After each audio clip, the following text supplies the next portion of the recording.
Hello and welcome. I'm Anand Naidu sitting in for Riz Khan. Is Sudan hurtling towards another cycle of violence and bloodshed? An upcoming referendum in Africa's largest country could be a potential flashpoint. On January 9th, people in South Sudan will vote on whether they want independence from the north. But Sudanese President Omar al-Bashir has warned that he will not accept an alternative to unity. In 2005, a peace deal ended a 21-year-old civil war between the Arab-Muslim North and the Christian and animist South. But now there are fears of renewed fighting and widespread violence if the South votes to secede. So today we ask, what can be done to ensure that Sudan does not slide into another civil war? A reminder that you can call in with your questions and comments, and of course we also welcome your SMS and emails on the show. Joining me now from the National Press Club here in Washington, D.C. is Oscar-winning actor and activist George Clooney. He's just returned from southern Sudan, where he says the path to an all-out war is unfolding unless the world steps in.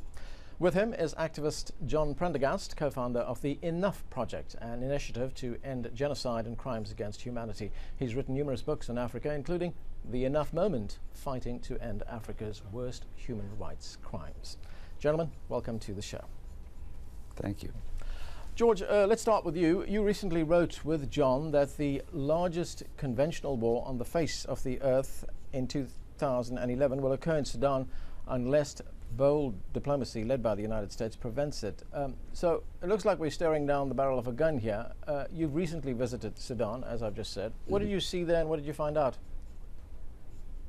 Well, first of all, I want to be very clear. This isn't something that John and I have just come up and said. This is something that the UN has said. This is something that the State Department has said. The Secretary of State has called it a ticking time bomb. The President, the CIA, most of the world understands that this is actually an imminent threat. So, we went there to, first of all, we wanted to be able to see for ourselves what the mood was and if they're preparing for war or what they were preparing to do. And we went up to Abyei, which is the most disputed area. This is the one area that, if a war starts, could very easily be the place it starts, because that's where a lot of the oil is. And we found people that were very resolute in voting for their independence and willing to die for it, to a man, to a child, willing to die for it. Now, you've made several trips to Sudan in the past. What sparked your initial interest in this issue?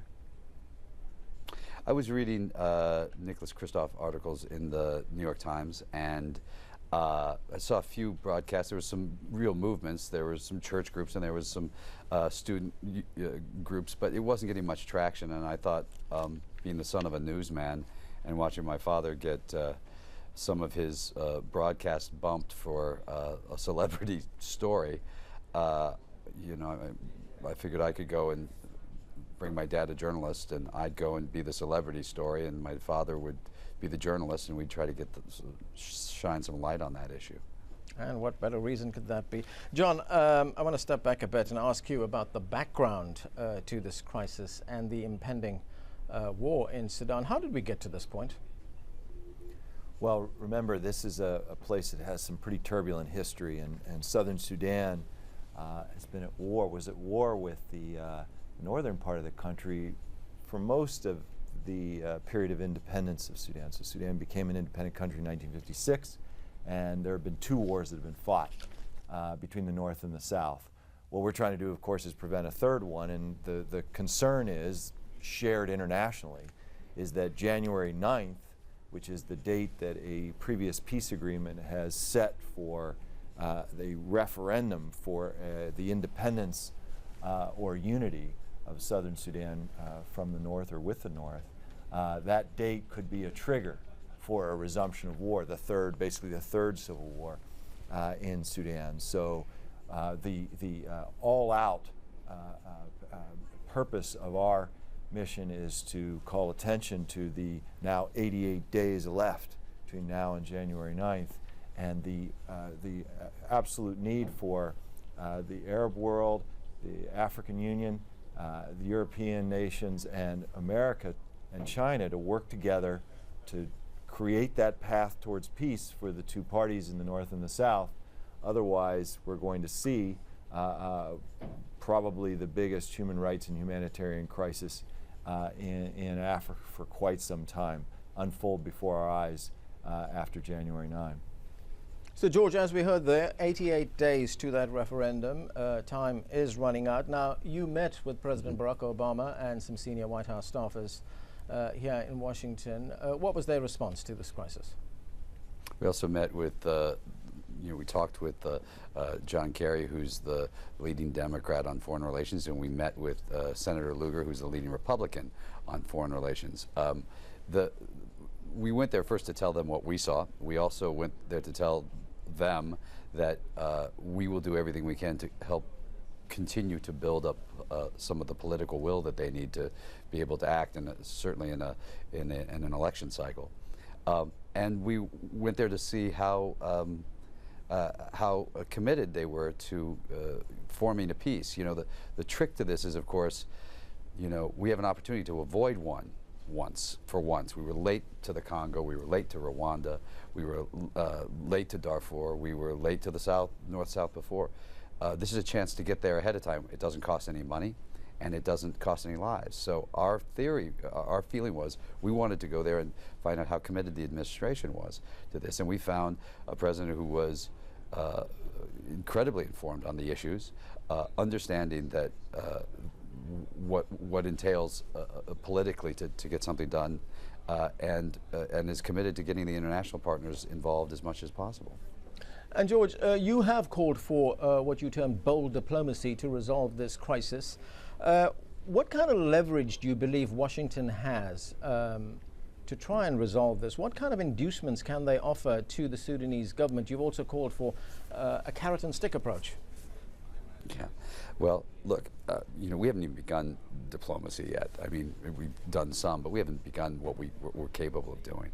And the international community has even much more. There's a lot of people that can play. We have some sanctions against them, so we can use our European partners a lot better. But there's a lot of negotiating to be done here. We have the ability to,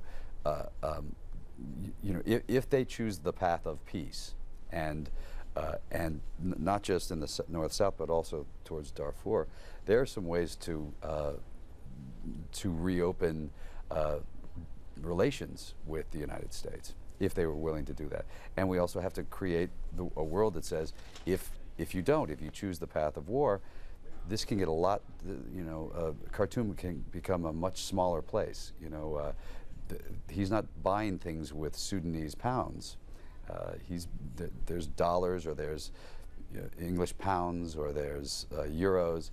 We're going to find those assets and we're going to freeze them. There's a way to make this a very uncomfortable place without talking about any sort of military actions. And John, where is the room for compromise here? Is it in sharing the oil wealth of Sudan? I think that's definitely part of it. The two parties have interests, and we just have to address those interests in the context of the negotiations, where both sides are going to have to compromise.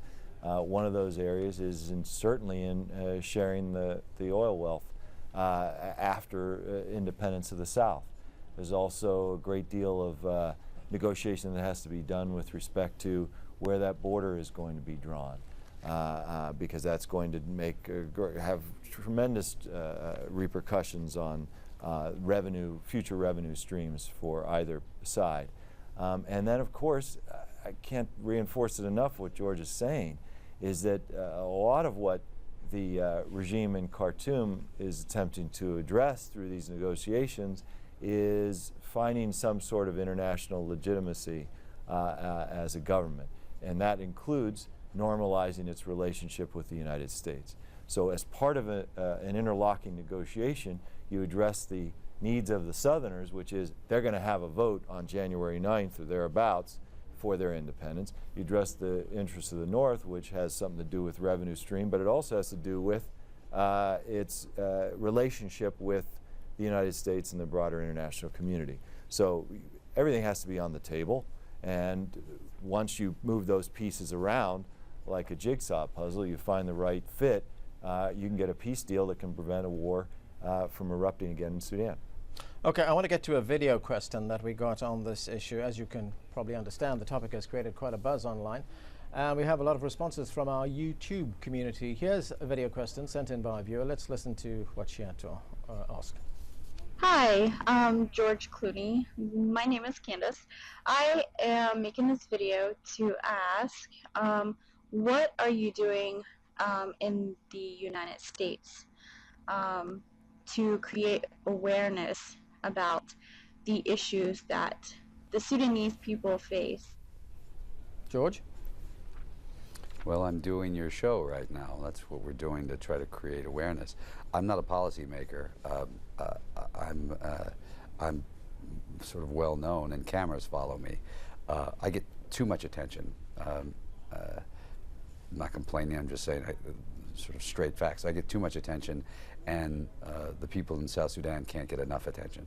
So I go down where I get attention and try to bring the cameras with me. And doing your show is a very big help. Constituencies. Oh, and the what? The website. I mean, putting SudanActionNow.org and getting the constituencies. Oh, yeah, right. Yeah, we have SudanAction.org, ActionNow.org. It's not a dedicated website. All it really is a website that we put together as quickly as possible with the White House's email address. You know, the president. This isn't a right or left issue. This isn't a Republican or Democrat issue. Everybody wants to work out a peace agreement. They need the political will. Political will comes from every single person that's watching this show that can give that support to the White House or to their senator or whoever it is they're voting for. Okay, we have lots more questions coming in, but we have to take a short break right now. We'll be right back. Stay with us.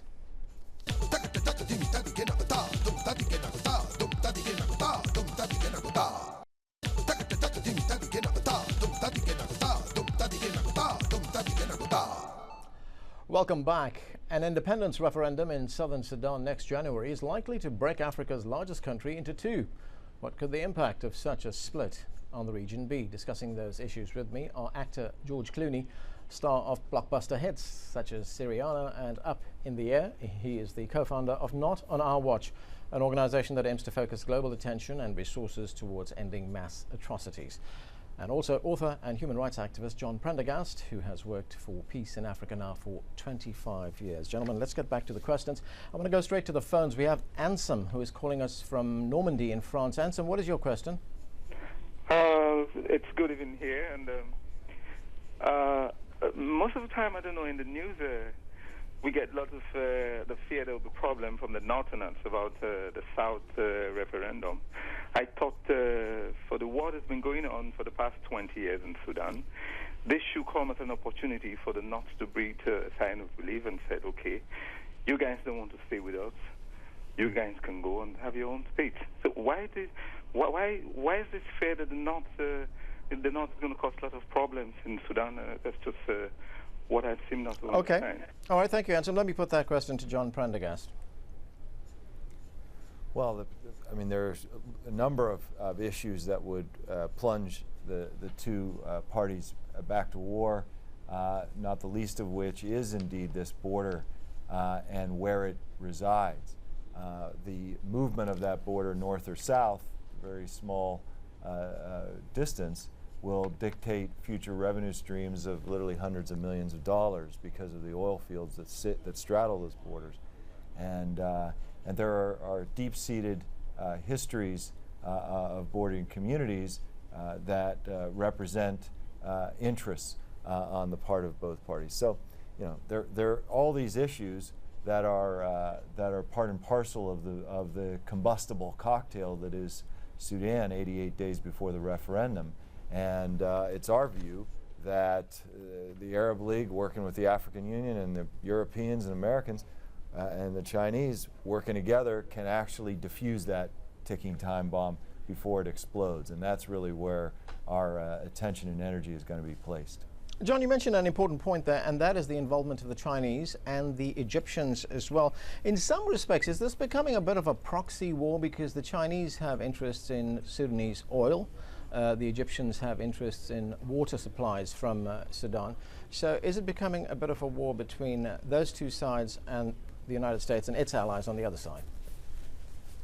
No, I don't believe it is. That is an insult to the Sudanese. It takes agency away from the Sudanese. They are very much in control of their own destinies, the Northerners and the Southerners, and their own interests.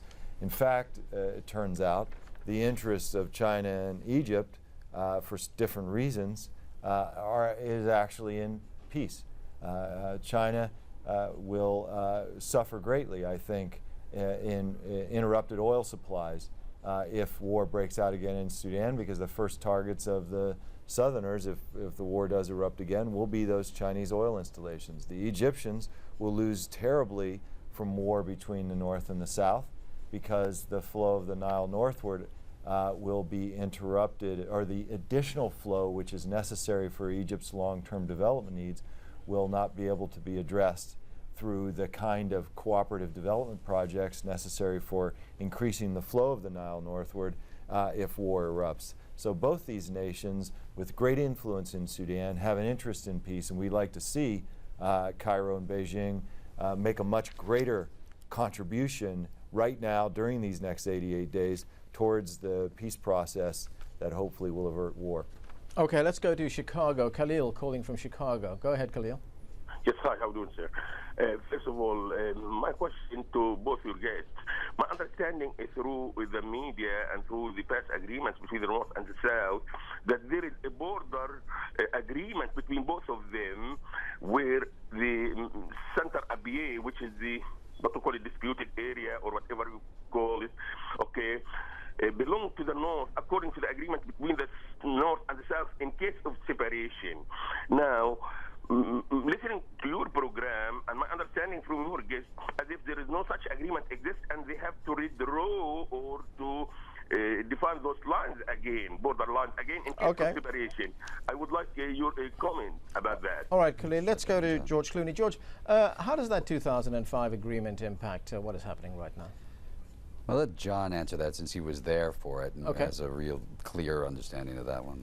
You know, that 2005 agreement on Abyei was brokered largely by the United States, and basically it created a commission that would determine the boundaries with a number of experts. They got together, came up with their decision about where the boundaries would lie for Abyei, issued the determination.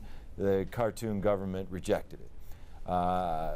Shortly thereafter, we saw the violence break out, and the government of Sudan and its allied militias burned the town of Abyei, displacing 60,000 people, burned the town to the ground. We visited there. Then after that, an agreement was brokered to refer the case of Abyei to the Permanent Court of Arbitration in The Hague.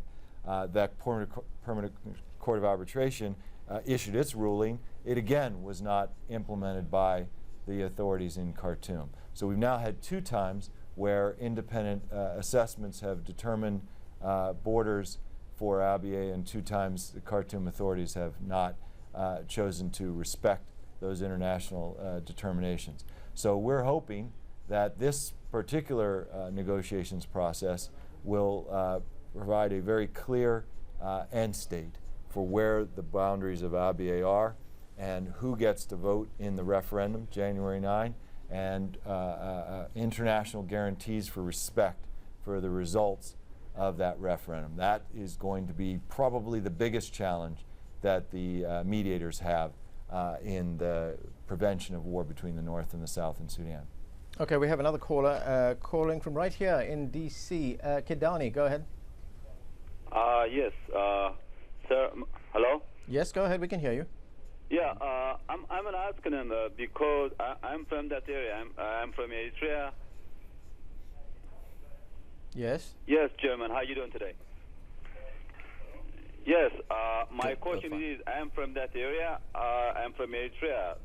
So the problem is you make too much attention to the Sudan. Okay, that's good to be separate from Sudan, but when the Eritrean government make a war with Ethiopia for 30 years, nobody make attention to us when it dying thousands. Okay, all right, thanks you, Kidani. I suppose Kidani was making the point there that there are many crises in Africa. Why are you concentrating just on Sudan? I suppose one can't concentrate on all of those things. George, can one? Well, no, you can't concentrate on, well, you have to concentrate on all of them. I've been to the Congo. We've been to Darfur, which is a different issue than North-South. And, thousands and thousands of activists and missions and all those people, everybody's been involved. The truth of the matter is, we were late to all of these, and we have a chance to be ahead of one. So we're bringing a lot of attention, as much attention as we can. And believe me, at a time in the middle of an election that is as polarized as any you'll ever see, Senator Lugar, who is a Republican, doesn't need, Hollywood standing next to him, doesn't want Hollywood standing next to him. They wanted, we're there because they want attention brought to the fact that there is something that can be done if they get the political will, not just here, but across the world. Okay. And that means avoiding bloodshed on all sides. It means avoiding atrocities, it means avoiding war. Okay. And so, yes, are there other places? Of course, other places. The Congo is 4 million people, and it's still a bloodbath and still brutal. It's getting better, but it's brutal. We have to focus on all of them. We can't just focus on one. If we focus just on North-South, Darfur is going to suffer. These all have to be sort of filtered in. But here's the thing. There's a fire about to start. You can put it out now, or you can go in later and you can have to replace all the furniture and fix everything. Right now you got a chance to stop it before it starts. George Clooney, John Prendergast, we're going to have to leave it there. Thanks for your time. Thanks for joining us. Thank you. Thank you. And thank you for being with us. A reminder, you can follow our program on Twitter. We'll keep you notified on upcoming shows, and you can send us questions and comments to pose to our guests. On the next show, Nelson Mandela, The Personal Stories. The latest book, Conversations with Myself, is an intimate portrayal of this iconic figure. We speak with Mandela's close friend and anti-apartheid activist, Ahmed Kathrada. Make sure you tune in for that. We'll see you next time.